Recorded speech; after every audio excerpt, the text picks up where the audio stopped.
Fox Valley Voice.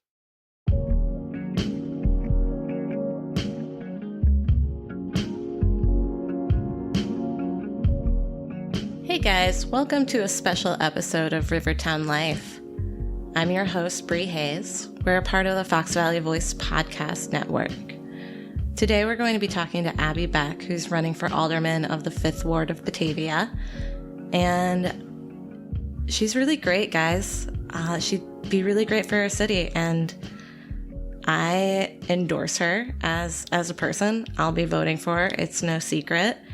And I hope you'll vote for her too if you live in the 5th Ward. I hope you'll also just listen to this conversation and realize how easy it is to get involved and to make a difference in your own community, whatever community that is. And if you are in Batavia, go vote on April 2nd. If you're not in 5th Ward, vote for whoever you find most magical in your own ward. There are some great options. There's also some really important votes for both the library board and the school board. I have some opinions about both. We'll not be getting into it on this podcast, but we'll probably do a post on Facebook sometime before the election. Without further ado, here's my conversation with Abby Beck.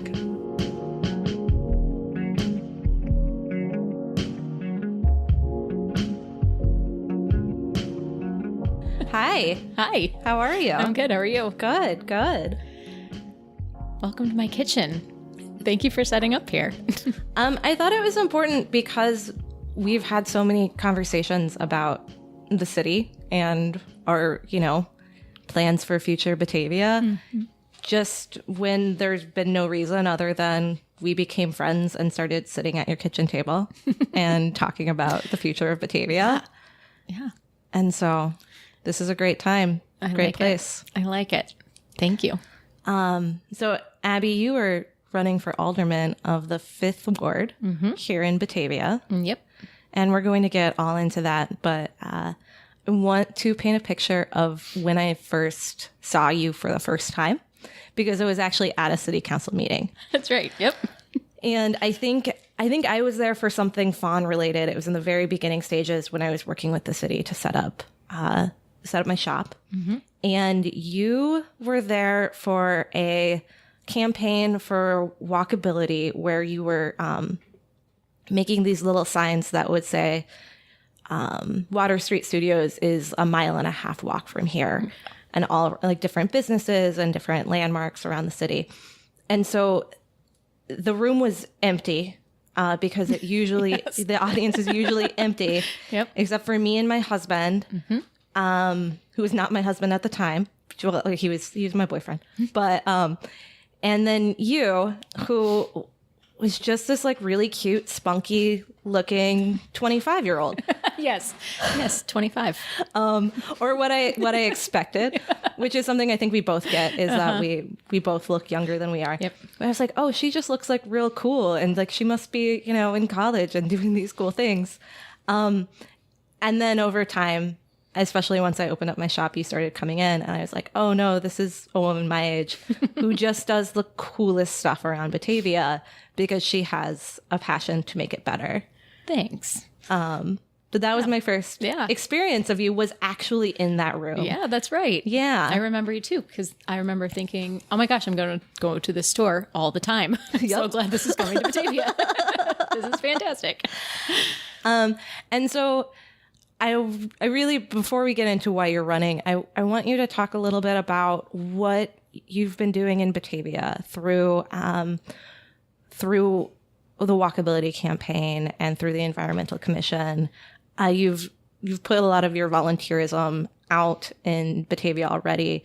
Can you just tell us what you've been up to in the last couple of years? Yeah. So it started with that campaign that I was at City Council to discuss that night. So it was called Walk Your City, and the signs would indicate how many minutes it would take to walk or bike somewhere. So it was real concrete, and that was the objective, was to say it's not too far. You should be able to walk and bike most places in Batavia. It's a small town, and we're built, pretty old fashioned in a lot of places. So it just makes sense to capture some of those shorter trips.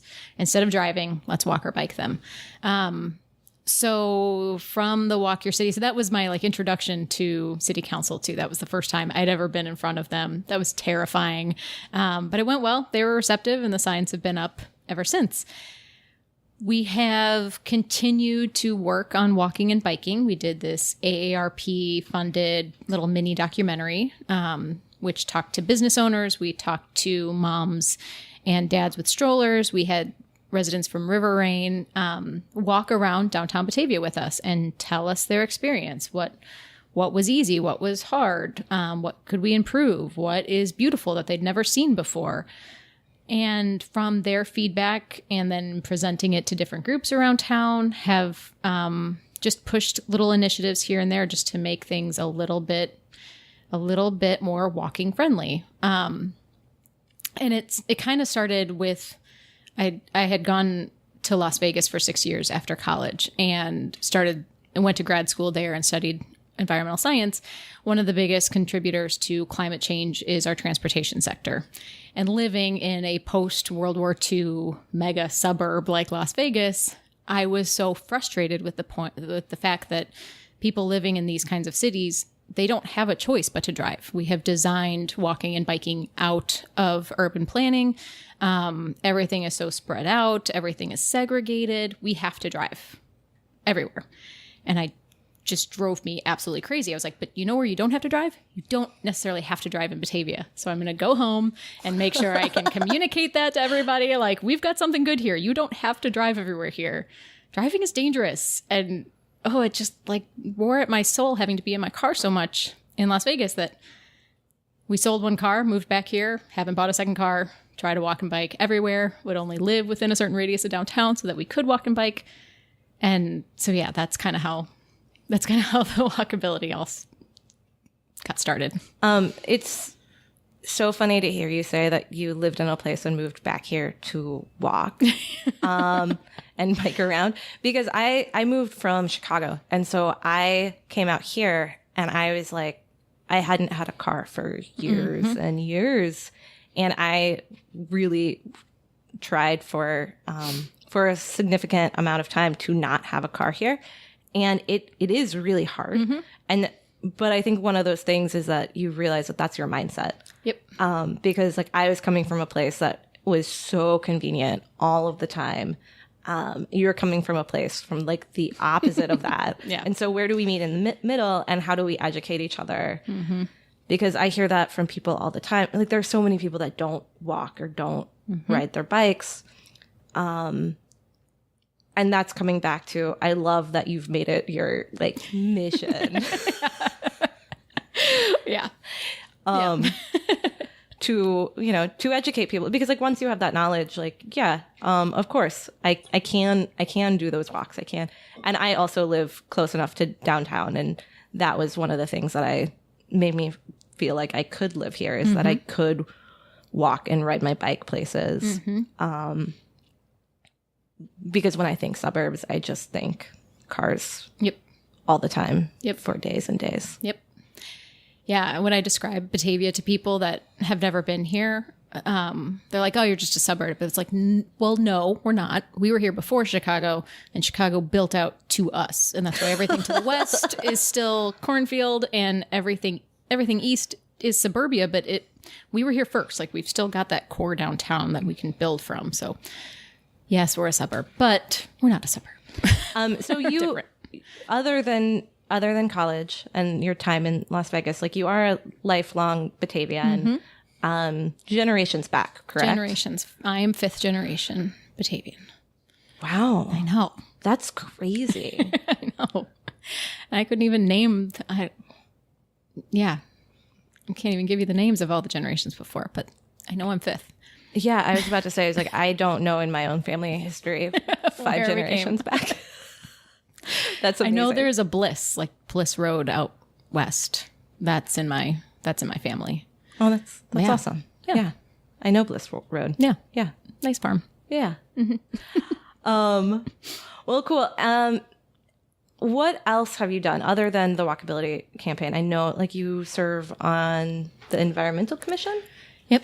I'm on the Environmental Commission. I am a core team member of the Fox Valley Sustainability Network.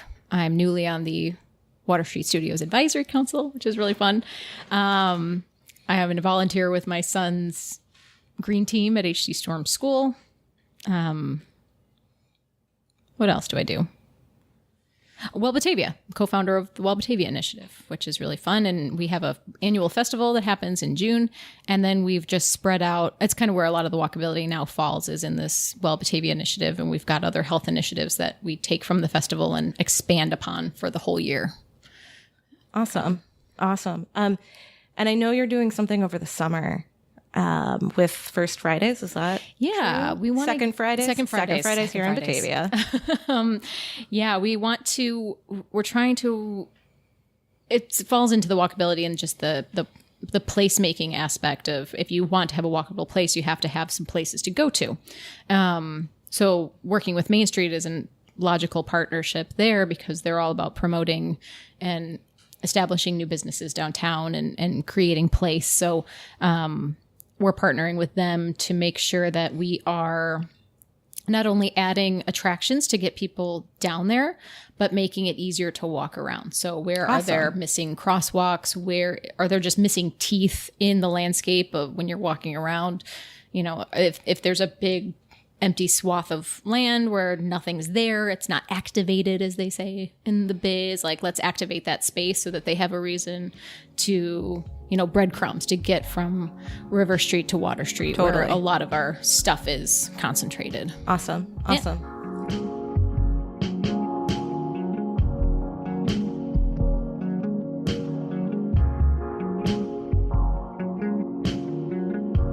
So you're already busy. You're already doing a lot of things. Mm-hmm.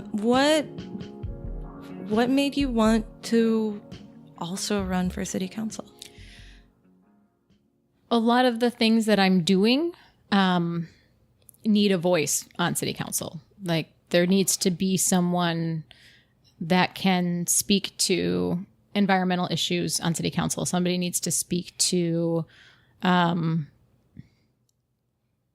parking and traffic and sidewalk widths on city council. We need to push for plans. A pedestrian plan is something else that I'm working on.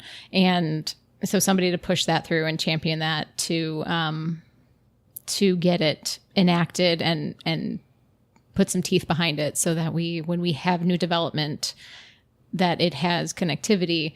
I'd love to take it as far as there's just so many elements of urban design that city council can impact, but there's been a certain way of building cities since World War II that is not sustainable. But we take it for granted at this point, right? This is just the way we build subdivisions. This is just the materials we use. This is the way we do drainage. This is the way we build cul-de-sacs. And this is the way we segregate uses. We're not going to put a corner store or any retail or anything in this neighborhood. That's a separate zone altogether. There are just a lot of design features that are brand new, and we've been building cities pretty much along the same route forever until World War II. And then the car came in and we completely upended the way we build cities. So it's a new phenomenon. It has its problems, but it's a hard mindset to break. And so someone's got to get in there and kind of start poking. And there are a few people on council now that already do some of that poking and have recognized, like, maybe there's a better way. And so I just want to get on there. And it just brings all the worlds together. It brings the wellness. It brings the sustainability. It brings the walkability. It's just bringing them to the policy level. Totally. And I think that is something. So you are all about our environment. And I think a lot of our generation is coming to the mindset of, in order to make an impact, we all have to be like this, and we all have to be like this all the time. Mm-hmm. But there are generations that came before us that don't have that mindset. Mm-hmm. And I think, because I know you've gotten a wee bit of criticism that you're going to be this one track mind. Mm-hmm. And in my mind, I'm like, yeah, and that's fine. But I also it's not like you're just this hippie who wants to be on city council. Your background is in some sort of urban development. My correct? research was, yeah. Totally. Didn't work professionally. Was going to go back for an urban planning degree, but had Logan on the first day of school, so I never got that second master's. Otherwise, I would have. You never got that second master's? Yeah. What's your first master's in? Environmental science. Okay. I would be a professional student if it paid the bills. It does not. It does not. So you're going to be on city council possibly, Yes, which also doesn't pay the bills. No. Nor does all of your volunteer work that you've already done. No, not really. Oh, yeah, good call. I'm not going to pay the bills. Yep. That's awesome. Yeah. But what I do want to speak to is that, the reason that you have, you have all of these opinions. It's not, it's not stuff that you're just like, I love the earth. Right. I'm not doing this for a polar bear. I mean, I am, but there's just so much, it's so much easier to connect with local things. And polar bear is not necessarily the best poster child for climate change, for example, because we can't connect with the polar bear in Batavia, Illinois. Or can't see the connections all the way up to the polar bear. But yeah. But you can see the connections in your children who are young, and you want a better place for them. Yeah. And you're someone, because I don't think every person, every parent looks at their kid and then looks at a sidewalk and thinks, I need to make this sidewalk better for my kid. But that's basically what you're saying. Yeah. Yep. Pretty much. We've kind of forgotten how to walk, and then we have forgotten or found it to, because so fewer people are walking and biking, there's less just kind of that casual surveillance. So then when there's nobody out on the sidewalks, and it seems really unsafe to walk because there's no one else out there kind of making you feel like you're not alone. Yeah. So the less that are doing it, the less that will do it because it seems unsafe. So yeah, we'll get more people out there. So it seems like the norm again, and then it'll be safer too. Yeah. There was a forum for voters the other day, and I can say that you were able to speak on a lot of different issues that were not just about environmental impact. But I like what you're saying about how every decision, and you said it very succinctly the other day, is that there is a way of looking at how will this affect our environment to every decision that's being made. Yep. And that's our future. And I think that's the thing that really needs to be linked for people, is that the environment is our future. Right. So yeah, I mean, there's not a single topic that City Council discusses that isn't an environmental topic. We just don't frame it that way. We don't see the connection. So, yes, I may look like I'm coming from the environmental world and all she's going to do is advocate for the environment, but the environment, we don't exist outside of the environment. So it's every issue is the environment. Yeah. What are some of the other issues that you see are going to be important moving forward in Batavia, and how we create better Batavia? So, everything is all interconnected, but funding or infrastructure is an issue across the country, not just in Batavia. I know from previous walking projects and some research that I was doing that, we don't have a fund in our budget for new sidewalks. So new sidewalks aren't being built if it's not a new development.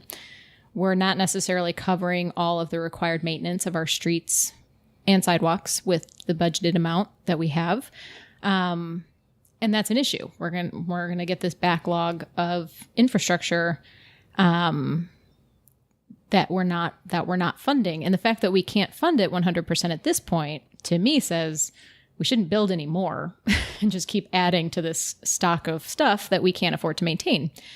And that kind of goes back to a lot of the walkability and the downtown placemaking too, because we've got an older stock of infrastructure that we're not using to its fullest potential. We're not making the most productive use of the most productive land that we have, which is downtown land. It's where we get the most sales tax revenue, the most property tax revenue per square foot. So to focus our efforts on developing that rather than developing out on the outskirts of town would help us along that way, where we can build wealth on the infrastructure we have instead of adding infrastructure to our liability list. So that's a big one. I think the dam is another big question mark on all of Batavia's minds. Yeah. And one way or another, it'll be gone sometime soon.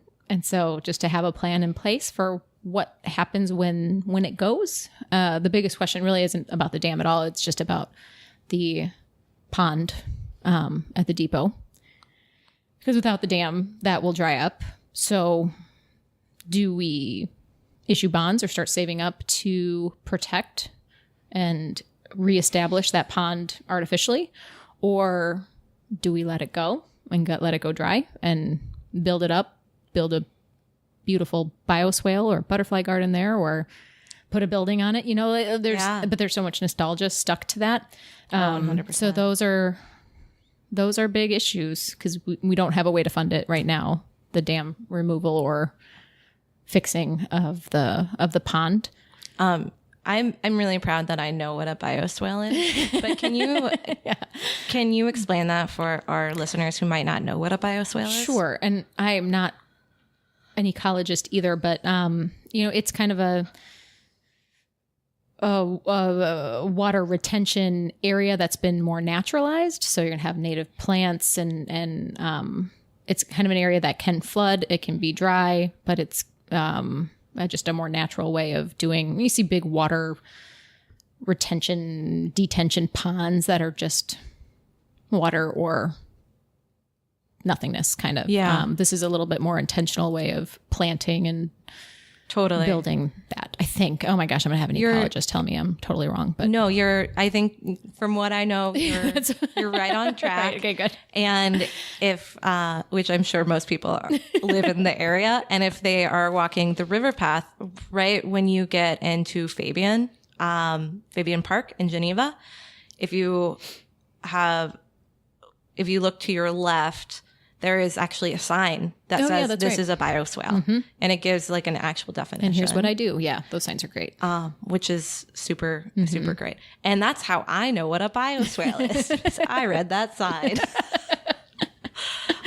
But I think you just pointed out something that's like really interesting. And one of the reasons that I'm excited to have you as a city council member is that you're thinking in the future, and you're also thinking about possible solutions. And you're not saying this is the solution. You're just saying, hey, we're going to have to make some choices, and here's some possible outcomes. And I think when talking about environmental impact and watching your response versus some of the other responses about building a second bridge, yours was a different response than most people. Yeah. Differentiated myself on that one. Yeah. But you had a reason for it, and you had the most thought out reason, because everybody else was like, yeah, we need a second bridge. Traffic's bad. And I think about what the world's going to look like in the future, and what driving is going to look like. And, I respect your view so much more. And I think you're right that there isn't necessarily that really educated thinking about the future of both how we're going to live and how we're going to interact with our environment. And that's something, that's missing on our city council, and that I think a lot of people want. I would hope so. Yeah. I also, one thing that when I look at the city council, and I don't necessarily feel represented as a woman and as a millennial. And that is something that you would be able to bring that voice both as a woman and we're both old millennials, but we are still millennials. Can you speak a little bit about that? Yeah, I think representation matters. And that first time, speaking in front of city council, dating, but knowing I knew Lucy as my alder alderwoman, able to then go to her with questions, and I feel very comfortable. There's something to feeling more comfortable with someone that looks like you, and I think that's important. And the way I interact with my city is very different than what a generation above me, how they interacted with their city, and so my expectations are different. And I think we need to be conscious of that, and we need to represent those ideas moving forward. So, yeah, I want to be that. Another approachable female face on city council. I want to speak for younger people that may not be getting their driver's license, may really just want a cool, dense downtown to go to. And they don't want high taxes, just like the rest of us. So I think it's important. And the idea of an all-male council does kind of scare me, because it's 2019. It just doesn't feel like there should be an all-male city council. No, not at all. Anywhere. And nothing, all due respect to the men that are on council, because I do think the world of all the men that are on there. But, it's just a different landscape. Yeah. It's intimidating. The last time we did one of these special bonus episodes was with Jamie Sam. And we were talking about home rule. It was right before we had an important vote here in Batavia. And she was talking about, she ran for city council when she was a lot younger. She was in her 20s. 20s. Sure. Yeah. And she had 2 small kids, and she would talk about how, she brought them campaigning with her, and she brought them to meetings. Yeah. And then that was a really strategic move for her. Is because she really wanted to help empower other women who maybe felt like they didn't have a voice, or maybe felt like they couldn't do certain things because they had small kids, and be like, no, we just make space. Yep. And I think that is something that really, when she was talking about that, just really ignited something in me. Is like, oh yeah, we have to see that. Yep. And I've heard you've gotten some feedback too about how are you going to run for, or how are you going to be on city council and be so involved with 3 young kids? And you can answer that. But what I love is that, we've seen someone else do it. Yeah. And I think we need to continue to see people do it. Yep. To let people know that that's possible. Yep. Yeah, I remember hearing Jamie talk about it, and it's like, yes, thank you for being the first one to do that. I mean, I will probably definitely have instances where my kids are in the alderman room coloring during a meeting because something happened, a babysitter fell through, Jeff is out of town, kids are coming with me. And I went to a conference last fall and had my youngest, Theodore, was just 4 months old at the time. And so I would be at the conference during the day, and then I would go back to the hotel room and relieve my husband for a little bit. And I'd take the baby with me to the expo hall and walk through the exhibits with the baby. And these 2 women stopped me. I've got them like all, in the wrap, the little nugget. And this woman stopped me and she's like, thank you for bringing your baby here. We need to normalize that. We need to make that okay, because we lose young mothers from these ages because they feel like they can't participate. Because it is a lot of work to participate sometimes when you've got all these little, ankle biters all around you all the time. But you make it work. And to be able to then invite, like, there's an issue on the table. I know some people want to be engaged and hear what's going on and speak at city council. Oh, but I've got kids. Great. Bring them. I'll bring mine. We'll put them back in that back room. We'll take turns, we'll strategically set up some people to stay back there and hang out, and then we don't lose those people. We make it okay. Plus they go to bed at 7:00, so I can put them to bed before coming to meetings. I actually don't miss out on much of their lives. It's great. Yeah. I think it'll be fine. Yeah. I'm not worried about that. Not worried at all. Thank you, Abby. Thank you so much for running and for being a representative. I am so excited to vote for you. Thanks. Because I live in your ward and I get to do that. Is there anything else that you wanna say or plug or? No, I will plug my kitchen counter to anybody that's listening that has an idea, that wants to hear more about the city, wants to hear more about me, but mostly wants to talk about the city. Come sit at my kitchen counter like this, and I'll make you coffee. Beautiful kitchen counter. It is by far my favorite kitchen counter in Batavia. We like it. It's very large. It's very large. I can fit a lot of people. We can chat for a long time right here, and we do. So yeah, come join me. Awesome. It's great. Awesome. Thank you for coming. And we'll put a link in there. But if people do want to hear more about you and more about all of the other people running, not just for aldermen, but for the school board and the library board, there was the League of Women's Voters Forum that happened. And it was so cool, in my opinion.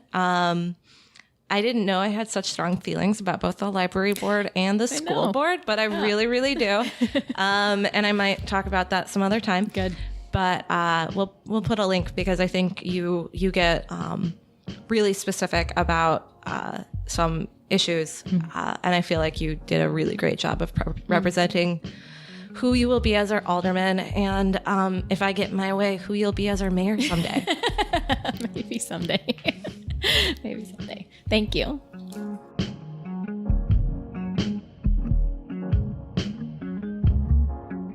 Hey, y'all. Thanks for listening to our conversation. Just one more reminder to vote on April 2nd in your local Batavia election if you're here in Batavia.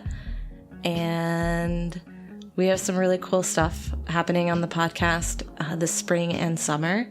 Cannot wait to talk to you about it. We'll be making those announcements soon. Follow us on Facebook and Instagram to find out more. All right. Happy spring, y'all. Bye.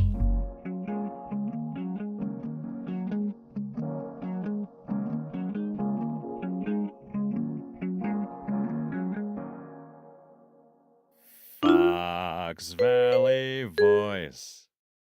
Nothing good rhymes with Abby. Flabby, Gabby, Crabby. Scabby. Scabby. I got Scabby in high school. Rabby? It's like nothing good. No.